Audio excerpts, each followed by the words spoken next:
fear through Killarney. Now I'm back to hitching with a win. But if Mickey Flynn should ever find me, I'll throw me caution all behind me and square off on that son of a bitch again. He cracked open a river too, he beat me Sunday through and through, danced a jig over my unconscious frame. I won me healthy sheriff fights, well lucky son still had me life since Mickey Flynn beat me dumb and lame.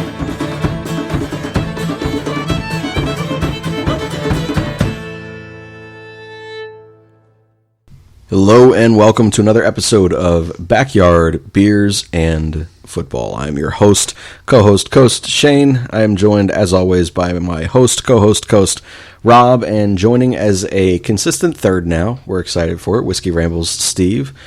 Steve, how are you now? Not so bad. How about you? Fine. And Rob. Sir, how are you?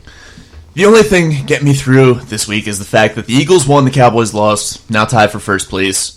Other than that, everything's going to shit. But the Eagles, things are looking up. Well, it's therapy hour on this episode, so you want to talk about it? Abso-fucking-lutely. All right, so not really. Not really, so you're going to shut me down like that? That's most unfortunate, but we all say a little prayer for you right now. Hey, Amen. And your well-being. I got my therapy coming up next month. I'm going on a cruise to Bermuda. There you go. So you got that going for you. So you didn't go to Green Bay to witness what would have been a fantastic win. No, that didn't happen. And instead you're going to Bermuda. Oh, that's upsetting. Well, Right? it could have been in addition, I'm going to Bermuda, but yes. Where are you going instead? Trying to go to Buffalo. That's yeesh. But the thing is, you can drive to Buffalo, though. You don't need to fly there. Sure. Yeah, and they have a very intense tailgate. Yeah, and I could That is pretend to true. be a Bills fan for a few minutes and get table slammed. There you go. There's always that. All right, so we are going to recap. The Eagles beat the Jets. Woo! In the least fun way possible, at least for the offense. I'm going to bring the mood down a little bit. So I'm going to start with Rob, who had a bone to pick with, Johnny Marks? Yeah, always have a bone to pick with him. Always has a bone to pick with Johnny Marks of 94.1 WYP. So you called him the Negadelphia fan in a box or something along the lines in our text messages. Basically, he's the epitome of a Negadelphia. So why don't you tell us a little bit about what he was saying in that interview that pissed you off so much, so I can tell you how he's right. Well, he was just on his normal show with like Reese, you know, whatever it is, 2 to 6 on weekdays, and he was just going off. I mean, come on, the Eagles just won. They just pulled into a tie for first place. You should be more positive than negative. And he's going off about how bad the Eagles' offense has been, which they've been okay. They haven't been great. They haven't been terrible. But they certainly haven't been as bad as he was, pointing them out to be. He was talking about how bad the defense was. Well, coming off of 10 sacks. Granted, against the Jets, yes, but they have been bad for most of the season. I'll give them that. But come on. After they get 10 sacks and they get 2 defensive touchdowns, and that's when you're going to go on air and call out how bad they've been. He was calling out Doug Peterson, calling out Mike Rowe, which I actually agree with.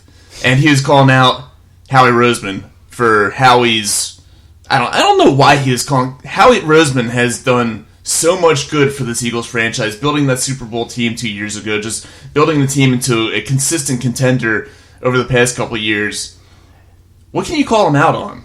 Maybe his failed receiver picks? Nelson hasn't really panned out. JJ hasn't done much so far, but... You want to talk about Shelton Gibson at all? He's a superstar. Yeah, the superstar Shelton Gibson, yeah. Shelton. Okay. He hasn't done much receiver-wise, but look at every other position, basically, he's drafted. I'm not in love with the Howie Roseman drafts, so I kind of give it there. The defensive hate this week, I don't understand from Marks' point of view. But Peterson's not been great. Wentz has not been excellent. The offense has looked not great. I don't know what did they put up, 10 points against the Jets? 14? 14. 14 against... 17 because field goal. 2 touchdowns. 2 touchdowns and a field goal. All right, still. 17 points against the freaking Jets, who are the worst football team I've ever seen in my life. Like that, really? They are worse than Week 1 Miami, where they got blown out by a fake quarterback in Lamar Jackson. Yeah, Steve, they don't have a quarterback. Like, the Jets don't have a quarterback right now. Or a coach. And Le'Veon Bell got 943 touches on Sunday? Maybe 944. 944 Somewhere touches. around there. He had 22. 22 touches for like a 1.8 yards per touch. Man, does he regret not coming to Philadelphia. Holy hell. Steve, did you get a chance to watch any of the football game? Yes, I did. Awesome. So what were your takeaways offensively speaking? Obviously the defense, against as you put it, a fake quarterback and a coach who is, I don't know how he is employed. Bad salts. But Gase is getting fired after this year. They're doing that one and done Jim Tomsula thing. Yeah, probably. If the Jets He were was smart. placed before Douglas got there, right? Yes. Yeah. That's what I thought. Adam Gase, he's Rich Kotite 2.0. He's going to be terrible with one team, then he's going to go be terrible with the Jets, and then he's never going to coach again. Who was that? Gase? Yeah. He's Rich Kotite 2.0. Yeah, Gase is never going to be a head coach again. He shouldn't be. And especially with those eyes, those crazy fucking eyes. No. I can curse on this one, right? Of course you can. Yeah, and good attempt at the eyes. I gave it what I could. We will eventually be having cameras in studio, by the way. We're working it out. Work in progress. Yeah, so for the Eagles offense, Carson Wentz is still good, and the Jets actually have a decent defense. It's a Greg Williams defense, but they still have a decent defense. It's not the defense's fault that they're losing all these games like they are. It's just when you're constantly on the field, you kind of get tired and then plays happen. But give Jordan Howard the ball more. Thank you. That's he only had, 5 rushing attempts on Sunday? 13. 13 and a touchdown. Yeah, he got the ball. Okay, well, as a team, they didn't have a whole lot of rushing attempts, so they had less than 20, I think. As a team, they didn't have to be on the field very much. Yeah. No, that's true, but... What did they run? Like 46 offensive plays? It was absurd. I don't know. I'm not on that one yet. I didn't know you were there. All right. But yeah, Jordan Howard getting the ball more. Even Miles Sanders. I like Miles Sanders. You just rotate these guys, Yeah. Go split back every now and then. I like going split back when you have two running backs. Miles Sanders is more of a receiver than Jordan Howard was, but you just pound the ball with Jordan Howard, give Sanders is it actually Sanders? Or Sanders, yeah. Okay, sorry. I thought We had an anti-affiliate. I thought it was the Philly thing, or he was Sander, but everybody said Sanders. Reminds me of my dad. He would always call Cole Hamels Hamill. Really? Like there's no S on the end of his name. He did Strange. it for the entirety of Hamill's tenure here. Listener of the pod, you've just been educated by your son. Yeah, Miles Sanders seems like they want to go to him receiving more, which is fine, especially when all of your receivers are hurt. It's true. But yeah, Everyone's dead. the offense I didn't think was actually too bad from what I've seen, because I was really preoccupied with a lot of other games with my bets. That's fair. We will get to all of those bets on Whiskey Ramble. Touch on it. Quick. Good bet week for you. Bad bet week for you. It was a terrible bet week. Besides, Good. Whiskey Ramble's going to be great. Besides Good, a I'm live not bet. alone. Yeah, and no, the betting thing is probably going to be like 45 minutes long based off what I did tonight. I'm taking a week off. I'm so pissed off. Which I said last week and then bet anyway. So we'll see how that lasts. I told myself I was going to do anything big, and then I did. All right, so Rob, we'll shift over to the defense here. Obviously, the one thing that you and I can, 100% agree on here is that the defense came to play. BG, who, so I didn't realize he had some issues. His wife had fallen ill, right? And it she's was in the hospital. Right, she's fine, by the way. But he got like 2.5 hours of sleep, showed up and just walked into 3 sacks. An incredibly dominant performance from him. Orlando Scandrick, and Steve, you can attest to his abilities out there a little bit. Suspect at best. Well, against a faux quarterback, he did okay. 2 sacks. So he was solid, and when we desperately needed a really big game from some reserve type of defensive backs, he absolutely came through. So on the defense, your standout stars of this week, just name a few since there were several. Well, you mentioned the first one, Brandon Graham. He was all over the place. Obviously, flying in the face of adversity with lack of sleep and his wife being ill, and he just went out there. He balled out. He was all over the place. I wasn't able to watch the game on TV, but I was able to listen on the radio, and it seemed like every other play defensively, Merrill Reese was calling Brandon Graham's name, and for good reasons, because he was out there. He was getting the sacks. I think he had at least 1 or 2 passes defensed during the course of the game. Yep. A couple nice stops for short gains on Le'Veon Bell as well. He played really well, so he's one of my standout stars. And also, I'm going to go with the guy who kickstarted the great defensive performance. And I also want to tell you I want to ask you how L reacted to this. Nate Gary, the interception return for a touchdown. L's favorite player on the team, a favorite Eagle of all time. How did L react to that? Have you ever seen me or witnessed me watch Aaron Altair do something positive and when he was in a Phillies uniform? No, because he never did. He had a few moments. He had a grand slam off Kershaw. That's all I can remember. He did, which was absurd. Kershaw, by the way, postseason hero. Oh, wait. The Dodgers fuck everything up. Which they really screwed me last night, by the way, for what should have been a guarantee. Anyway. I was zoned out. I was telling more people about my bet. And there you go. Sorry, so let's skip from that. Let's go, since we talked, you talked about the Nate Gary thing. I'm sorry. Yeah. You did ask me that already, as I'm sitting here now scrolling through the bets in my head that I've made I was last confused. week. I was like waiting for an LJ I need reaction. to hear I about L's forgot. reaction to It this. was beautiful. It was like a kid in a candy store.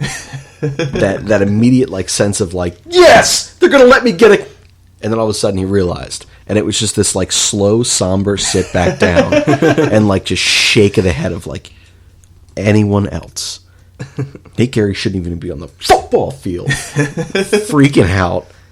It was honestly very rewarding. Sitting there calmly, as I do throughout Philadelphia Eagles games. I don't know why. They provide me the least amount of stress of the four Philadelphia main sports here. That, to me, was the most rewarding thing. Anything that LJ can be 100% wrong about, even for a moment, is incredibly rewarding for me. That's great. Host of the Kelly Green Hour here at ANYP. That's awesome. That would have been so cool to have a camera on that. Oh, my God, yes. That's what I'm saying. We should start like kind of live streaming us watching Barstool games. it. Yeah, essentially.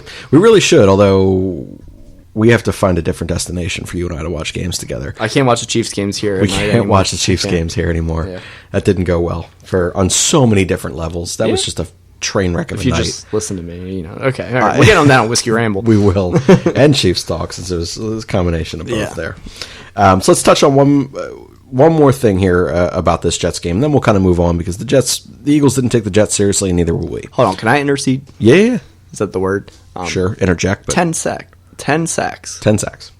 Who the fuck is Hassan Ridgeway? Look, when the entirety of your interior defensive line is dead. And who's Deshaun Hall? Deshaun Hall is a former third-round pick of the Panthers, playing so end. he must be decent. No. He's fine. Like, for a depth player, he's okay, but he's stealing some snaps from my boy, Josh Sweat, who also had a sack. Everyone had a sack. It was absurd. Yeah. Jim Schwartz himself had a sack. He ran out there and sneezed, and Falk fell. So I'm not going to lie, when I heard the name Hassan Ridgeway, I tried to visualize who he was, and all I kept coming up with was the basketball player Hassan Whiteside. Hassan Whiteside. I was just baffled when I was like, who the fuck is Hassan Ridgeway? Great sack, but never heard of him. Yeah, well, and you probably won't for too many more weeks here when Timmy Jernigan gets back, theoretically. Anyway, the guy's always hurt. But the last thing here on the Jets game that I want to talk about, and this is for watching the Philadelphia Phillies and watching, and look, I love Gabe Kapler. Everyone knows that I am. RIP to his Phillies career. Fired today, a couple hours ago. Well, several more hours ago than a couple, but it's fine. Yeah. I'm handling it well. For all of you who are wondering, I'm doing quite well here. I'm chugging NyQuil, water, and coffee all at the same time. I just realized that. Yeah, Trying to wow. kill all your feelings, right? Yeah, I'm working through some things. You got bourbon downstairs. I do have bourbon downstairs too. Put some bourbon in that NyQuil. So I think I'm just going to put it all together. Bourbon and the coffee is probably the way to go right now. No, just skip Go the either way. water, the bourbon, the coffee, and the NyQuil. All right. Water is now just a cell phone stand for the notepad. Prelude to the rate the drink. Prelude to the rate to drink. This is the concoction we are telling you to go with now. If you need a taste tester, I will help. There you go. Professional taste testing, so long as alcohol is involved. Steve, Whiskey Schmidt. But the one thing that is very, very different about this Philadelphia Eagles team versus the Philadelphia Phillies team is there is no question of accountability here. Doug Peterson was unimpressed with the game from an offensive standpoint. He felt like they could have been much better. Carson Wentz echoed that same thing. Even the defense in some of their side interviews in the locker room and in the corridors after the game had alluded to there were a few missed opportunities out there. What's the most impressive thing for you, Rob, about hearing a team that comes out there and really does smack around the Jets? They were not. It was obviously the Jets are a terrible football team. The Eagles did not bring their A game by any stretch, and that displeased them. What does that do for you as a fan? Does that instill more or less faith, or does it really matter because it's the Jets? So much more faith. I actually posted something on Twitter about it after the game, after the post-game pressers, and compared the Eagles' accountability to the lack of accountability with the Phillies. But yeah, it's such a big thing for me because I think that what happened 2 years ago, going out winning the Super Bowl, a lot of those guys who were on the roster at that point, they realized at that point what this team is capable of. And when they don't go out there and they don't fulfill their true potential as a football team, they're disappointed by it. Even if they win, even if they go out there and they beat a team like the Jets, and 31-6 looks like a dominant game, but really if the Eagles played their best game, they could have won this one like 50-0, honestly. That's how bad the Jets are right now. So yeah, it's such an encouraging thing for me, for the Eagles to be able to go out there and pick up a blowout win and still be disappointed by it because they didn't bring their best football. And that gives me optimism going into the rest of the season, going into a tough 3-game road trip here with Minnesota, Dallas, and Buffalo, all winning teams. They need to have that mentality that they need to be better than the last game every single time out. I 100% agree. It's a sentiment that we heard echoed often throughout Andy Reid's tenure, so I'm going to go to the current Andy Reid. What, are you an apologist now? Are you not? What's going on with the Andy Reid situation for you? Well, I still hate Andy Reid. Still hating Andy Reid. Steve, the resident Chiefs fan here on Backyard Beers and Football. Accountability is something that he's always preached, and he continues to preach that even with the Chiefs. We got to do a better job. And it always comes off disingenuous, just as the remark that Steve made. Did it not feel disingenuous to you? Andy Reid? No, certainly not. Doug Peterson right now, the extension of Andy Reid, and then Carson Wentz. No, I thought it was sincere. You think it was sincere? I thought it was 100% sincere.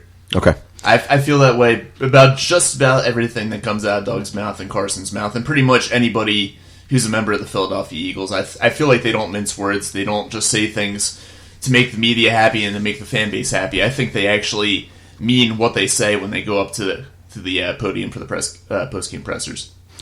So I don't feel it's at all disingenuous either. And that was just one subtle, small dig at our Chiefs fan here, who is Super Bowl-less with Andy Reid and with a Doug Peterson-led team. We got one. Let's be fair. You can't blame Andy Reid for the guy lining up offsides last year. Yeah, but does he beat the Rams? Yeah, he does. The way the Rams played that day? Yeah, against the Patriots. I don't know. Against Pats, yeah. All right, that's a Bill Belichick defense. Bill Belichick team, just in general. The guy's just not human. Yeah. And, I just can't wait for Eric Bieniemy to take over the Chiefs. You know, it'll probably be Metcalf going, God damn it. Speaking of accountability, how about him giving Travis Kelce shit during the game on Sunday night? Travis Kelce probably deserved it. He was kind of out of like who he is. I'm surprised there wasn't an unsportsmanlike penalty, but he just wasn't like his usual self, it seemed like. You know why? I picked him as my standout star. I'm going to start picking offensive 100%. Linemen as my standout, like reserve offensive linemen. Don't do that. Who the hell can I pick? Well, no, you pick an offensive lineman on the Chiefs, and they're going to do extremely worse than they already are. That's true. They're actually going to pick a reserve who's not actually going to play. Yeah, but then someone will get hurt, that reserve goes in, and he legitimately breaks Patrick Mahomes' ankle. Shit. Yeah. Go with the backup tight end. Backup tight end. I like that. Next week, we're going to roll with that. Yeah, Deion Yelder. So, or Belldozer. Belldozer. All right, so we're going to roll into, we're going to extend this out a little bit here. Obviously, with bringing in a Chiefs fan here and Steve and adding a third to the segment, we're able to sit here and get a little bit more, kind of talk round about the entire NFL right now. So we're going to take just a few topics here, talk about what else is going on outside the city of Philadelphia, and by and large also Kansas City. So the first thing we got here is, who are you guys buying stock on right now that you believe are for real? Obviously, through the first 3 weeks of the season, people were completely and severely overrating the Dallas Cowboys. I think we can all attest to what that has kind of come down to. Rob, for you, around the NFL, you can pick player, you can pick team, you can pick an offensive unit or defensive unit. It doesn't really matter. Who for you is real? I'm going with the 49ers. They look so legit on Monday night. Baker Mayfield did not have a good game at all. The Browns' offensive line is a disaster. But the Niners' offense, and the Browns have a pretty good defense. the Browns have a pretty decent defense, and Jimmy Garoppolo just went out there and he tore them up. They scored 31 points. Mm-hmm. Yeah, their offense looked very good. Matt Breida had a huge game. George Kittle, one of the best tight ends, probably a top 3 or 4 tight end. Can't take him seriously. He's got a terrible haircut. Yeah, well, bad haircuts. You can't take anybody seriously with a bad haircut. It's true. But yeah, he's honestly he's right up there with Zach Ertz and Travis Kelce among the best tight ends in the NFL. And who projected that? This guy. Of course. What I project? Sorry. Our resident genius who is busy looking up stats. I was looking up the schedule for my pick, but looking up the schedule for yours. No, your George Kittle pick that you saw the explosion happening before it happened 2 years ago. It took 2 plays in preseason. it just looked phenomenal. And I was like, yeah, this guy's got the talent, the power, the catching ability. He's going to be able to be really great in this league. No Travis Kelce or Zach Ertz, but he's like right underneath of them. There you go. He may play in Ertz this year. Ertz is just, he's the only option again. It's 2016. Things do not look great for that Zach Ertz connection there. I dig your 49ers thing. I am also buying that stock. I'm not quite as high as some, but I did pick them to win that division. So I think that Seattle wins that division now, but the Niners get a wild card spot. That's Russell Wilson's unbelievable. That team. Yeah. Obviously the quarterback's the most important position in sports. So you remove a starting caliber quarterback, let alone one of the caliber of Russell Wilson. It's a dramatically different football team, but that team is absolutely nothing ever without that man. You could insert almost any other quarterback there. It's just not happening. That's not true. You could insert Patrick Mahomes is insane.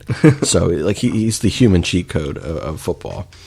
So I like your 49ers, unless he's playing the Colts. And, let's be serious. Yeah. Cam Irvin tried to destroy his knee by accident. And that's the only reason, We screwed up. We watched the game together here. We should have went anywhere but here. Yeah, and that's because I adjusted the over to 62.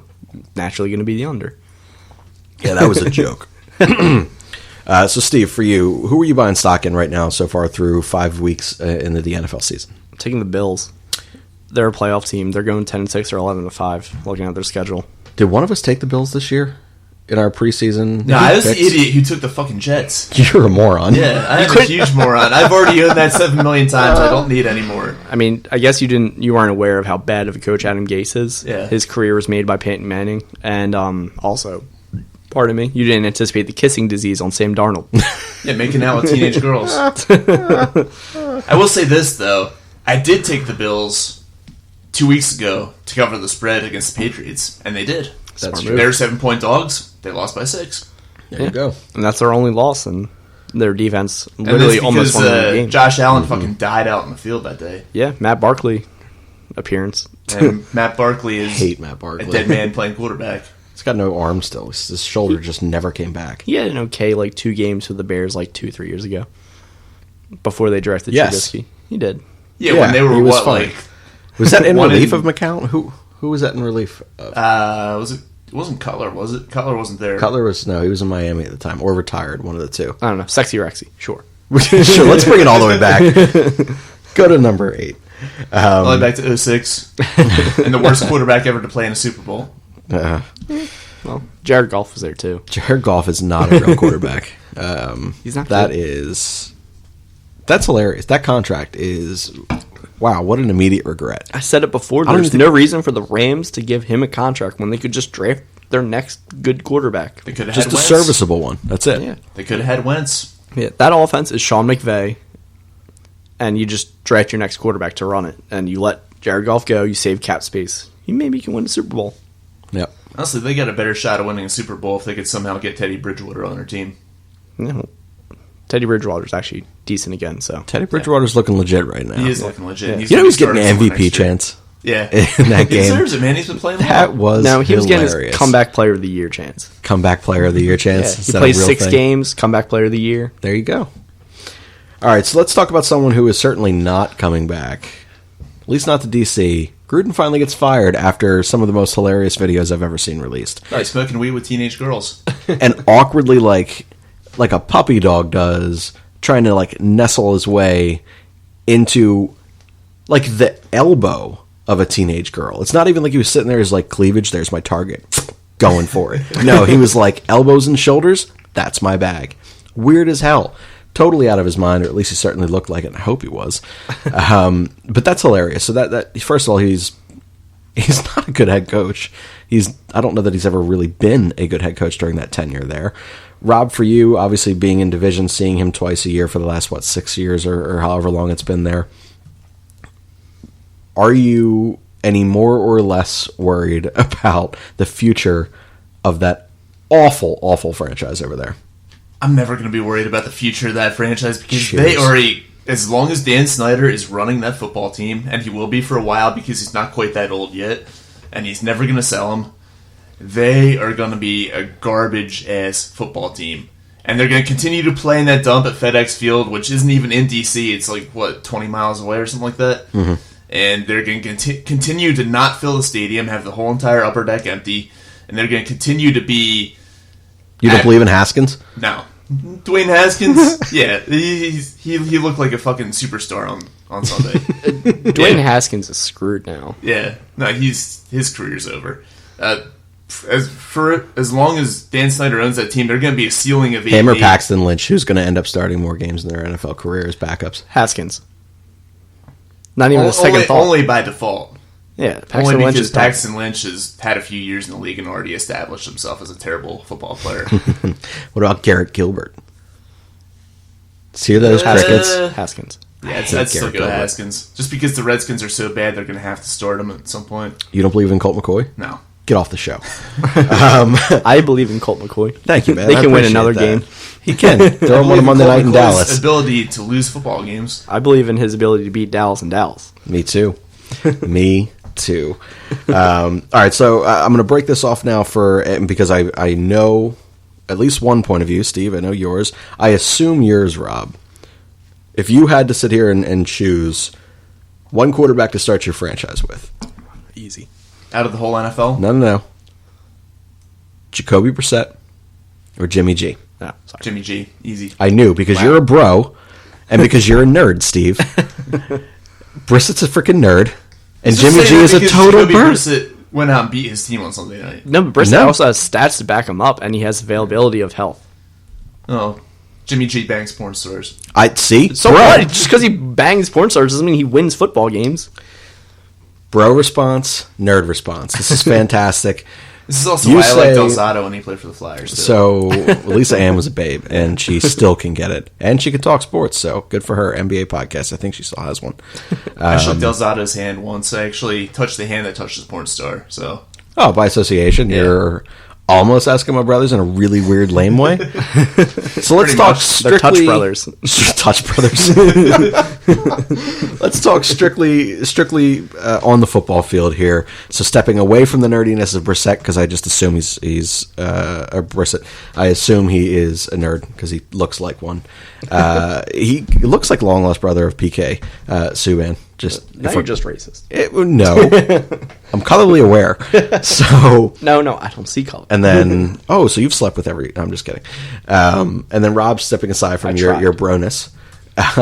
Let's talk specifically stats. Steve, you already mentioned this year. Going into last week, Jacoby Brissett was either tied for the league or second in the league with touchdowns with 10. What did Pat Mahomes have? Did he have 11? Yeah, Patrick Mahomes is 11 now. He's 11 now. Yeah. And he didn't throw one this week. Yeah, so I think Brissett is tied third. Now he's tied. Yeah, tied third, but still. 10-3 touchdown interception ratio. It's pretty good. And Jimmy G, obviously, right now he's being made by a fantastic fullback, a really good rushing attack. Fullback? You really on the Kyle Juszczyk train? Guy makes a difference. Because I am 100% on that train, too. A fullback? So there's like 4 teams that do. His team is one. But yes, Anthony Sherman, best football in the league. Best football, best football fullback in the league. Sorry. All right, so Steve, let's start with you. Your main argument as to why you would employ Jacoby Brissett as your number one quarterback to start a franchise with, in the argument of the 2 previous backups to Tom Brady. Yeah, just Brissett just seems like he runs the game better. He's got better stats. Obviously, I'm going to hold on to that, my nerdness of it. Do you believe that Frank Reich makes him in a similar way that Jared Goff is made by Sean McVay? That Shanahan makes Garoppolo? Or Frank Reich makes... Frank Reich makes Jacoby Brissett. I don't think so. I think it's the opposite. Shanahan makes Garoppolo. So, okay.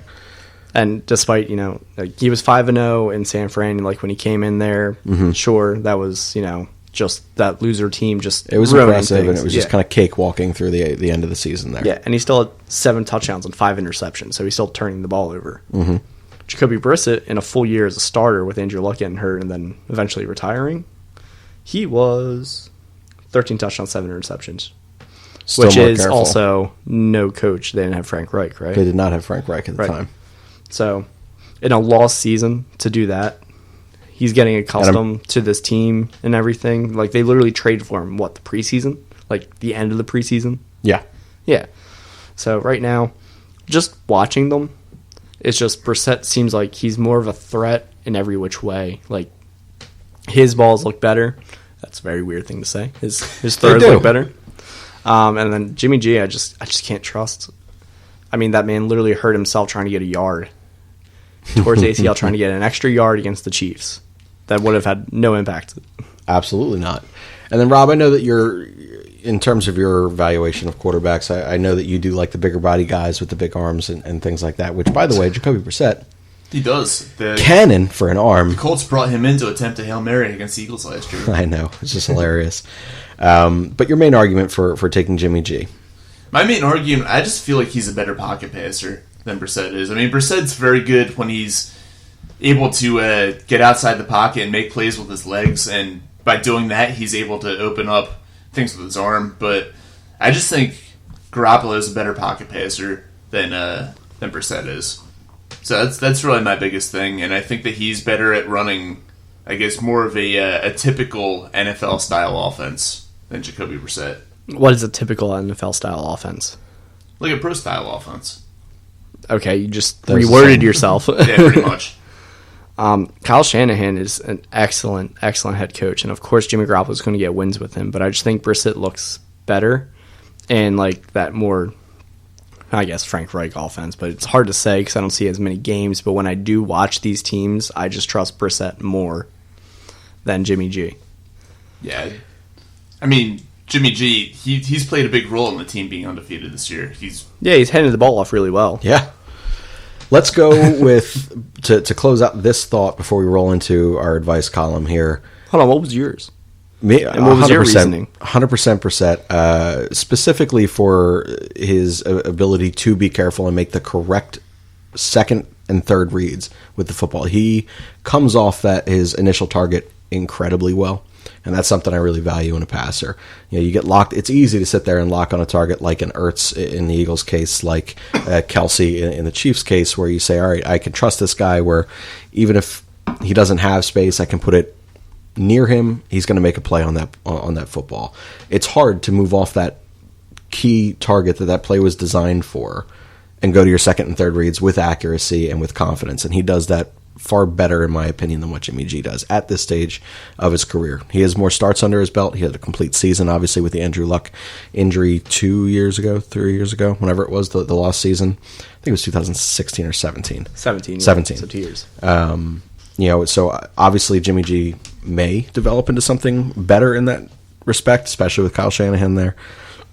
But Frank Reich is a pretty damn good head coach. Oh, yeah.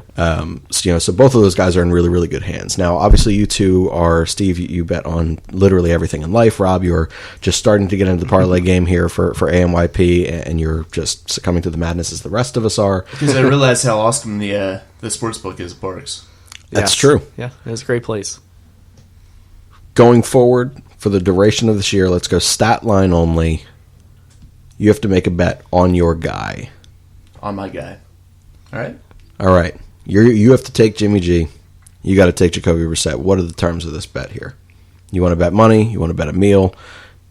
Hooker. So what's lady the, of what's the night? What's the basis of the bet? What are we going, like QBR? From here to the end, just stat line. Let's just go touchdowns to interception ratio, because yards really don't fucking matter. We saw that with 160 yards put up in Green Bay for Carson Wentz, 3 touchdowns to the no picks. That's a far more impressive number than the 160. Yeah. Scoring points, not moving the football. All right, that's fair. Touchdowns to interception ratio. Touchdown to interception ratio. Are you still confident in Jimmy G right now? Yes. Okay. I'm extremely confident in Brissett. All right, what are the terms of this bet here? Let's lock this down in the ANYP Black Book of Bets. And we're putting you guys on the spot here, and we haven't done zero preparation. And I'm literally doing this You can because... write this down on your calendar there? Yeah, along with everything else on my 2017 I calendar. propose a case of beer. Case of beer? Okay. All right. That's fair. That one works. What beer? I'll go Yingling. You're drinking Yingling right now. Really? I Okay. like Yingling. Can't talk. Okay. We can go with like an IPA of our favorite if you want. There you go. We'll figure it out. Okay. All right. Case of beer. Case of beer. Terms to be determined. Case to of be beer. determined. TBD. All right. Touchdown to interception ratio. Maybe I'll be able to read that one come week 17 here for the regular season stats. There is no void, by the way, so if Jimmy G dies on a football field, you just lose the bet. Same for What if that happens, Jacoby like where Brissett. he dies and like it just happens to outlast it? That'd be impressive, honestly. That'd be pretty crazy. Especially right now, 7-4. Brissett's 10-3. There you go. All right, so we're going to roll into our two intersegment bits here. Lane Johnson's Groundhog Advice column. Steve, you were only on this section for once. For all of our new listeners, this is where you guys can literally write in about anything that you desire. We will supply you with the advice that we would recommend to you. The advice so we device. have the advice device. We are your advice devices. So you're going to get at least two different takes, possibly three if I jump in on this one as well. This is a longer Lane Johnson Groundhog Advice request here, so I'm going to read it the best that I can. There are a ton of spelling errors in this, which is why I only went with one. You also fail at reading sometimes. I am not a great reader. Let's put that out there. I can read silently in my head very effectively. I'm a very good reader in that respect. Audiobooks too, excellent. But speaking out loud, reading from I don't even know what. Like, this is tough stuff here. All right, good luck. All right. So here it goes. This is from we do protect the anonymity of the people that send these things in. I can say words like anonymity though, which is impressive, but I can't like read actual sentences in English. See, I can't say that word. I'm not even. See? It would be like, what's his name on WIP trying to say hallelujah. What about explicable? Explicable. Yeah, I was struggling with that one the other day, too. Don't worry, I struggle with everyday words. There you go. Normally. All right, well, that's because you're constantly in a state of somewhat drunk. All right, so let's read this one off here. I need your advice, guys. So I asked the girl out for the first time this week. We have known each other for a while, but somehow she never knew what I drive. I don't know why this matters to anyone. So he goes on to tell us, I drive a 99 Honda hatchback type of clunker. Here's the thing. I have a good job. I'm well educated. I present myself well. I own my home. Well, technically I have a mortgage on a home as a single 25-year-old guy, so don't own it, but I am virtually debt-free aside from that. The car sticks out like a sore thumb in my life, you might say. So I met this girl at a bar of her choosing. Naturally, she chooses a nice place, and it has a valet. The date goes on, and it goes great to the end of the night. As to not be overly presumptuous, I did not ask her back to my place, nor did I institute that we go back to her, or insinuate that we go back to hers. We were waiting for the cars at the valet. She then saw my car get driven up to the valet, and I saw the judgmental look in her eyes. She then asked if this was for real, my car. I said yes, and she then declined a kiss goodnight, despite having kissed earlier in the date. I can't get a hold of her now for a second chance at the date and to explain about this car and why I drive it still. She's a huge Eagles fan, so I was going to buy tickets for her for later in the year for her and I to go to a game in efforts to entice her for a second go at this thing. Should I do this, or should I just kick her material ass to the curb? Okay, well, first off, kick her material ass to the curb. She's a bitch for judging you based on the car that you drive.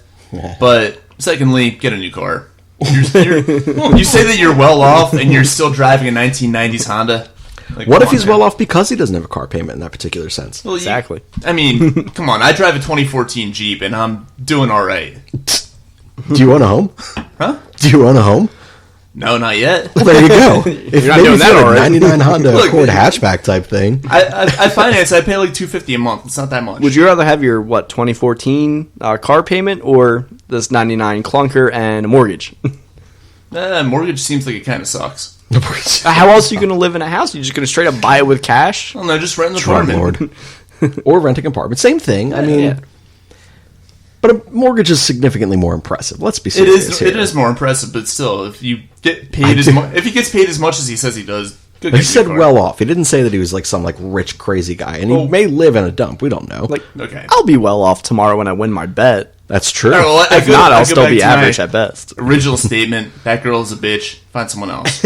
And buy a new car, according buy to a new Rob. car. I did laugh at that. That was quality. Steve, if you had to give advice to this gentleman, what type of advice would you give him? Try again. Try again. He's trying. He can't get in hold of her now. Now she yeah, won't that's answer the right. phone. He's Yeah. getting ghosted. Oh yeah, fuck that bitch then. Yeah, just move on. Find the next one at a bar. Because clearly you're doing a lot better than I am at a bar. So Oh, just there you continue go. what you're doing of picking up the chicks, and then you'll find the one that doesn't judge you on your car, and you can actually take home to your house that you have a mortgage on. So There you go. you got some positives. It does seem like you have significantly more positives than negatives. The only thing I get to sit here and think of is maybe you're not the most attractive of male specimen to the female specimen. Maybe this was a rarity to you. Well, then get a new car. Then sure, maybe get a new car. My suggestion here is to maybe continue to reach out, like maybe once a week or whatever it is, like just for one more week, whatever it is, 2 more weeks, just casually. Hey, had a good time. Love to take you out again. Let me know if you're free or have any interest, whatever. When she doesn't respond, then hit her with a, by the way, I have 50-yard line, row 1 seats for whatever game you want to sit there. If she's that big of an Eagles fan, her ass is going to message you back so damn quick. And then all you need to do is make sure that she has a sister that is of age. Take her instead. Or a mom. That's fine too. That's Better quality. she has a Just say, twin hey, sister. and twins. That's true. Dangerous thing, by the way. The twin thing is just tough. Yeah. It's a real tough scenario. Or eventually she'll just text you at 3 o'clock in the morning, ask what you're doing, and then That's true. In the life of Steve, this occurs. Yeah, and then the next day at 3 o'clock in the morning, you shoot that back at her, and then she says, "I'm not your booty call." Then you know it's not meant to be. You reach back out. Yeah, that next day I did. And that was the response? Yeah, and then I figured out, yeah, this is done. Figured Interesting it. life of Steve. Yeah. Sad life of Steve. My God. I wouldn't. Going back to this question here, I wouldn't spend any amount of money to get the girls to the Eagles game. I'm just saying that because I once spent $200 a piece to take a girl to a Flyers game and sit at ice level, and I never heard from her again. Wow. Yeah, Fuck her. Did you complete any type of anything here? What's happening? Tyrann Mathieu, sorry to interrupt that one. He's going to have a huge game against the Texans. So you never heard from her again? No, that was the most expensive ghosting I have ever been dealt my whole life. A $200 ghosting. That's tough. Yeah. That's a tough situation. Who'd you go to the game with? Who'd you go to the game with? Not Yeah, gonna you drop want to call names. her out? No. That would have been awesome. Listener of the pod. Oh, wait, no, you did go to her. You did Went go to the with her? game and then never heard from her again. Oh, shit, sorry. I misunderstood that one. I apologize. it's a damn shame, Yeah, right? Shit. Jesus. All right, so let's roll into the second of our like semi-intersegment bits here. This one is our WhatsApp review. You guys can always message us. There we go, on the WhatsApp page. You can find that on the contact page of our website. It's www.alwaysnextyearpodcast.com. You can also just message us on the WhatsApp. The number is 267-640-5523. I think it's the first time we've read the number out loud. So if we start getting more messages, I may get pissed, but at the same time, whatever. So this is where you guys can send in reactions, send in questions. We'll review some reactions, so the more hilariously entertaining you are, we will read those reactions on this particular segment, or part of the segment here at Backyard Beers and Football. But for the most part, we're going to just take questions here and use this as the mailbag. So I'm going to pose this for you guys. You guys can answer, and we're running short on time on this one. This one's running a little long here. So let's start off. We'll start with Rob, because you're in defense of this particular question to begin with. The offense does not seem right. Carson is off. Doug is really plain. What do you attribute the underwhelming almost 2016 offense to? Injuries. You missed Alshon for a few games. You're still without Deshaun. I think it's a Mike Groh thing. We saw it last year, is that when they're not fully healthy, he tends to get a little bit vanilla with the offense. He kind of grew out of that a little bit towards the end of the regular season last year, when he had a little bit more faith in Nick Foles to get the job done. But yeah, I think that the fact that they're not at full strength offensively, I think that Mike Groh's play calling has been not as creative as it would Grow be. scripts more. Doug's still calling the plays. Yes. Well, yeah, that's what I'm saying. The scripted plays, especially the first 15 to 20 to start off the game, a lot more vanilla than the Eagles normally would go with if they had a fully healthy repertoire of players. And I think we're going to see that change when Deshaun Jackson comes back, which I'm anticipating probably being the Dallas game. I know he's probably not going to play this week, but I think he comes back for the Dallas game. There's some crazy reports out there saying that he may not play again this season, which is crazy to me. It's just, again, the medical mysteries of Philadelphia sports and Philadelphia athletes here. It's absolutely absurd. Steve, we're going to roll to you for the next one here. Nelson Aguilar apparently died and has once again fallen out of the graces of this Philadelphia Eagles team. Do you see them using him or dangling him in any type of a package for a cornerback, a receiver, or an edge rusher? I mean, they could. It depends who they're going for. Like, Jalen Ramsey, no. They got DJ Chark now. Just breaking out. They still have Conley, and then, the forgotten Marquise Lee and D.D. Westbrook. Broncos like Von Miller, who's on the trade block now. Not really. I don't see Aguilar being a part of that. I can't think of anybody else that's like a good enough name for the Eagles to trade for. I just think he becomes more like a better producing receiver again when Jackson and Alshon are both healthy. Yeah, I agree. I do think that, and Rob, you alluded to it as well, Deshaun makes all the difference in the world. We saw what even the inability of a Torrey Smith to run out there and just take the top off the defense, even if he can't catch, made a career year there for Nelson Aguilar and for Ertz. Really, it was kind of Ertz's kind of coming out party. So those things are important. I could see them moving on from Aguilar. The only reservation I have about that is right now you have got to be concerned with J.J. Arcega-Whiteside. So moving on from a receiver who we have seen play effectively good football, to me seems like probably isn't the smartest of moves. Clearing the cap for the current year if you're going to make some type of a splash, sure. Aguilar's a free agent this year. And yeah. He doesn't re-sign. So he's not coming back. And you still get Arcega-Whiteside getting the full year of the offense, and then he'll be better next year. He is going to be better next year. It's hard to not, but again, we've seen how some Shelton of these... Gibson. I was just going to say it. Shelton Gibson and the special teams ace over there, and Mac Hollins, who doesn't want to play offense, who actually has not looked terrible on offense. Certainly not great, but not as terrible. And speaking of J.J. Arcega-Whiteside, what in the hell is going on with him is the question as phrased by this person writing in. Rob, will go with you. Absolutely nothing, because he's done nothing this season except for drop a potential game-winning touchdown pass against Detroit and run a couple bad routes that resulted in interceptions against Atlanta. That's literally all he's done this season. So he's done three things negative and nothing positive. He also had a fake penalty called on him in week 1. Yeah, phantom penalty. Yeah, that was garbage. So he's... My God, man, he's been bad. Not good. Not good. Steve, I do agree with you, though. I do think that a year in an NFL offense will do him good. I don't think that he's going to be as underwhelming as what we've seen. Obviously, the Shelton Gibsons and the Mac Hollins of the world. I see him being serviceable, but nothing special. Who's the wide receivers coach? There? The Eagles. Press Taylor, right? Yes. Yeah. Just get a new wide receivers coach. Sure. Just get Greg Lewis. Greg Lewis again. Oh, wait, no, I think he's the Chiefs right now. He is. Just get Kevin Curtis. Kevin Curtis. White Lightning. Hard no.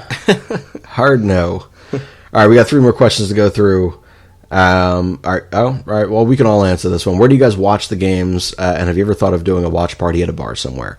To be honest with you, we probably don't have enough listeners that would come out and make that worthwhile. So if you want us to do an event like that, tell your freaking friends about us. We'll go wherever the hell you want. We'll drink beers. We'll hang out. It'll be a good time. Well, we, not you. No, I drive people home. Members of the podcast only. I'm not your overall Uber driver for all you listeners of Backyard Beers and Football. That's Rob's job. Bringing you business, good sir. So, Rob, you watch games at the Cigar Lounge. Why don't you tell everyone where the Cigar Lounge is if you want people to show up there, by the way? Okay, well, first off, it's a place called the Oak Room. It's in Doylestown. It's right by the Starbucks in the middle of town. There's a separate cigar store / lounge on the bottom level, and the Oak Room is on the top level. But it is a private club. You have to actually get in contact with the owner.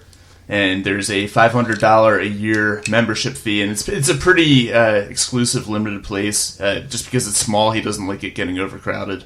So good luck with your chances getting in there. There you go. Very exclusive club over there. Steve rocking my glasses currently. Yeah, I was trying to see like how it feels. Where do you typically watch your games? Hazy's Bar and Grill in Feasterville. It's off of Bridgetown Pike. Absolutely no females are present, and also no one from true. There's this. some. There it's are just none bartenders. Really it's an older crowd, to be honest, but it's actually a fun crowd. Everybody's betting, talking about it and yelling at each other about it. Like, hey, yeah, that happened. There you go. And then they've treated me well for the past 6 years. They literally allow me to sit at my own table in the very back by a pool table, and they play the Chiefs game right in front of me. There you go. So, yeah, if you go, I'll be in the back with my Chiefs jersey on. Tom Bahali or Jamal Charles are the only two you got right now? Yes. All right. I'm about to buy another one once I get paid, or when I win this bet. Can't imagine who you're buying. Who? Pat Mahomes? I was thinking about it, but, once I do, he'll die. It might happen. You may wait for him to die, then buy it for the resurrection. So I did with Jamal of Patrick Charles. Mahomes. There you go. And then I watch all of my games here at Casa de Mead. We usually have members of the podcast team over here, or other people that we all kind of associate with. Kind of an open door. People just kind of come and go as you please. You are a listener, so that invitation does not yet extend to you. I do not live in a large home. I'm a podcaster, for fuck's sake. I do not make that kind of money until you tell all of your friends and family about me and the ANYP team. So if you do that, I will then extend the invitation to whomever pleases. I should extend where I watch mine, where any primetime game I have to watch at home now. I've tried other places, doesn't work. So I have to watch it at home with a bottle of whiskey. There you go. And usually a couple friends over. There you go.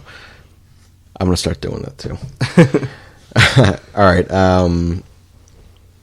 Last two we have here.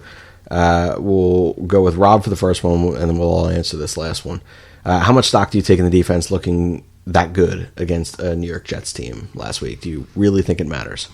Not a whole lot. The Jets are garbage. Luke Falk is a terrible quarterback. He's thrown more touchdown passes to the Eagles than he has to his own Jets teammates this year, which is pretty sad. That means that he's thrown 0 touchdown passes in, the 3 games they started? 2 or 3, something 2 like and that. a half. I mean, yeah. Started 2, came in after, oh my God, the guy I love. Fuck. I'm blanking on his name. Thank you. Trevor Siemian died. I was at that game.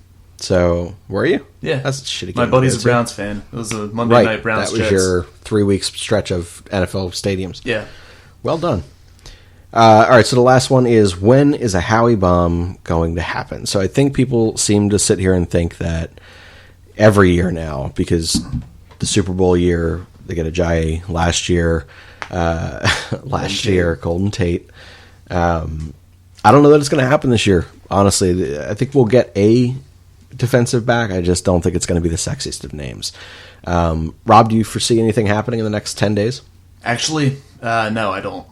Me either. I think that the asking price for Jalen Ramsey is a little bit too high. I think that Jacksonville is shopping him, but they're asking for an arm and a leg, and I think, quite frankly, the Eagles aren't willing to go there. And I don't see them really having much of an interest in anybody else out there. Maybe Stephon Diggs, but I just don't see it happening. Yeah, I 100% don't see Stephon Diggs happening. We don't need, not that we don't need other receivers. Obviously, we have no one to throw the football to right now besides Alshon. But theoretically, Deshaun's back, so we'll see. So let's, or Steve, do you think anything happens for the Eagles? And I realized that I said we would all answer that. Yeah, he's busy twirling his. Yeah, I was thinking. I was like, no. Hard no? Yeah. All right, so we're going to move into a really, really quick preview of the Minnesota Vikings game. For a more full preview of this game, you guys are going to want to check out the Kelly Green Hour here for ANYP that is hosted by our guy LJ and Connor. LJ obviously hosts the Kelly Green Hour and I think one other segment with us. I can't recall. And then Connor hosts the Crossing Borders show. So if you guys listen to those shows, stop it now and come listen to us. Man, I probably should have muted my volume there while I yelled. Sorry, guys. That's going to be you're going to blow out someone's car speakers, man. Probably. Man, what a mess. All right, so quick preview of the Vikings game. Kirk Cousins is not an NFL quarterback. He's dog shit unless he plays the Eagles. So, do you have any lasting concerns with Kirk Cousins coming, us going to the place where we won our Super Bowl, but facing the Kirk Cousins-led offense? No. When's the last time Kirk Cousins beat a 500-plus Eagles team? Yeah.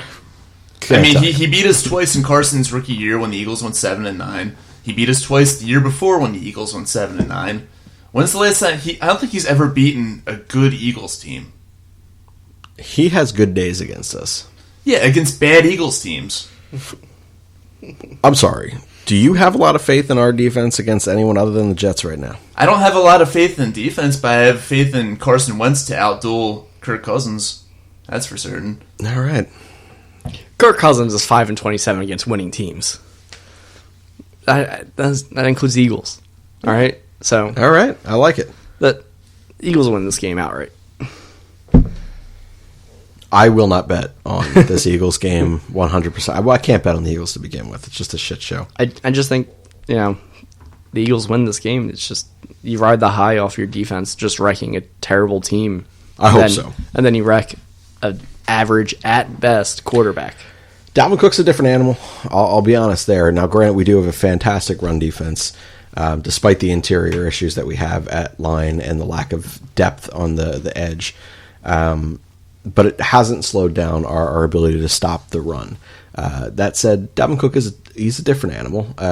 He's playing behind a better line than obviously what Le'Veon is playing behind. Obviously, similarly talented backs, one with a real line. So, any concerns there with stopping him? No.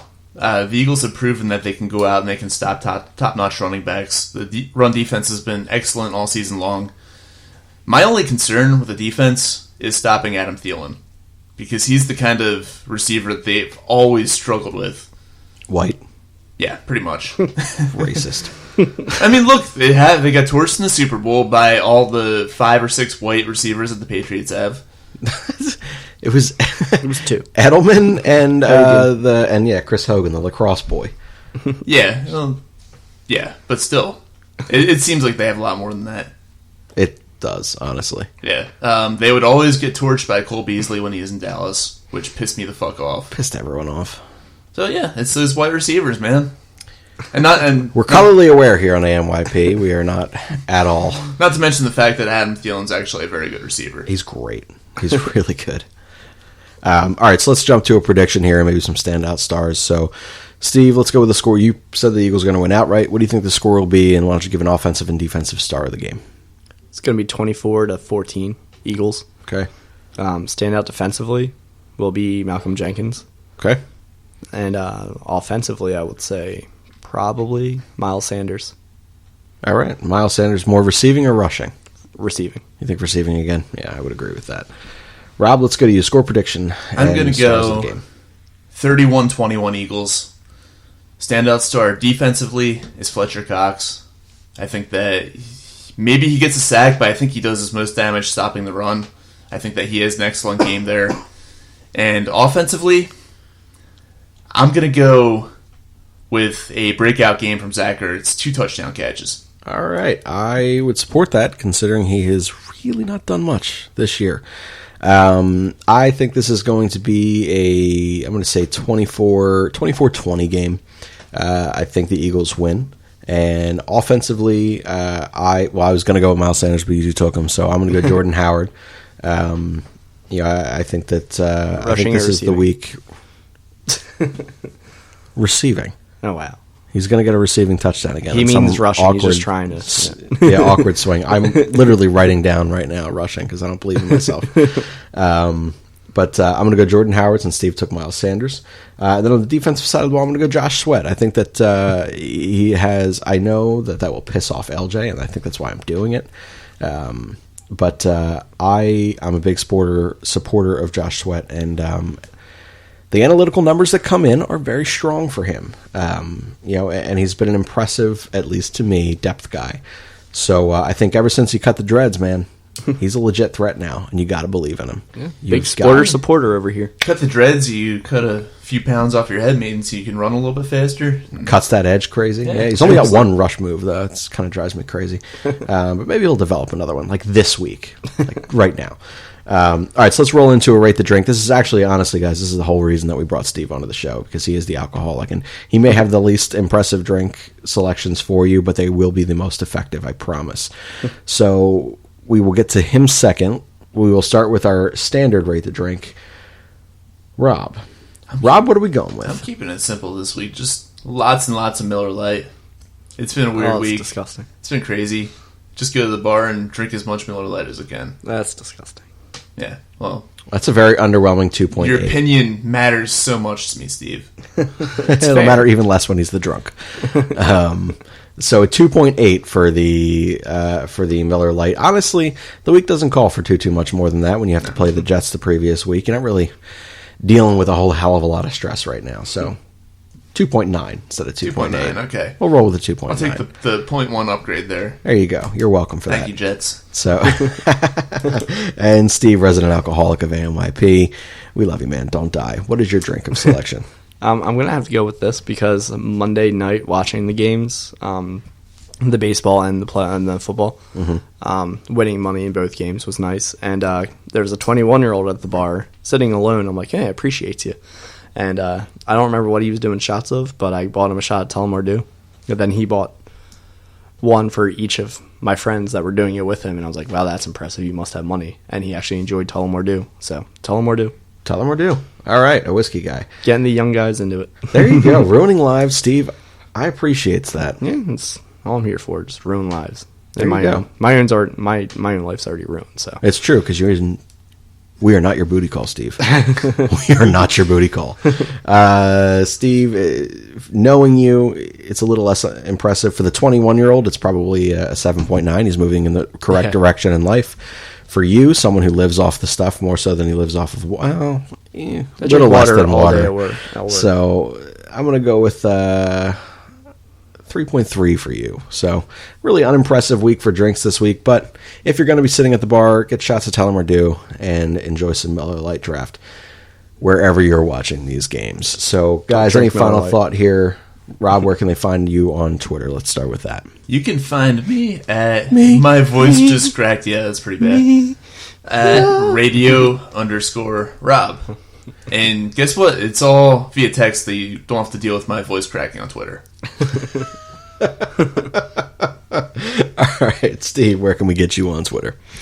At Schmitty324. All right, you can get me, host of this segment, and host of whatever we call the baseball segment going forward, because in Cap we can no longer trust because everything is wrong in the world.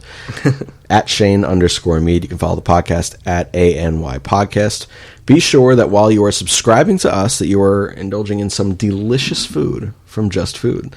Just Food, 215-794-FOOD, 215-794-3663. Treat yourself. Take it home. Visit a guy over there, Asian Rob.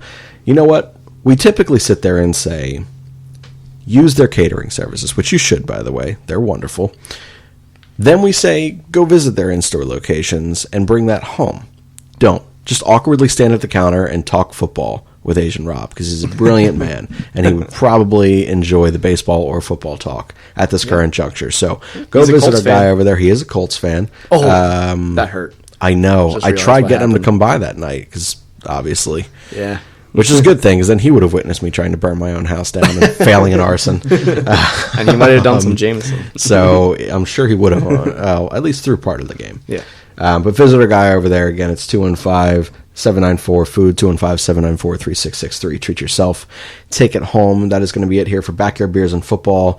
For Rob and for our newly joined third here, Steve, I am Shane of Backyard Beers and Football. For the Always Next Year podcast, we will see you guys next week. Now I'm back to hitching with a win. But if Mickey Flynn should ever find me, I'll throw me caution all behind me and square off on that son of a bitch again. He cracked open a river too, he beat me Sunday through and through, and such over my unconscious frame. I won me healthy sheriff fights, well lucky son, still have me life since Mickey Flynn beat me dumb and lame.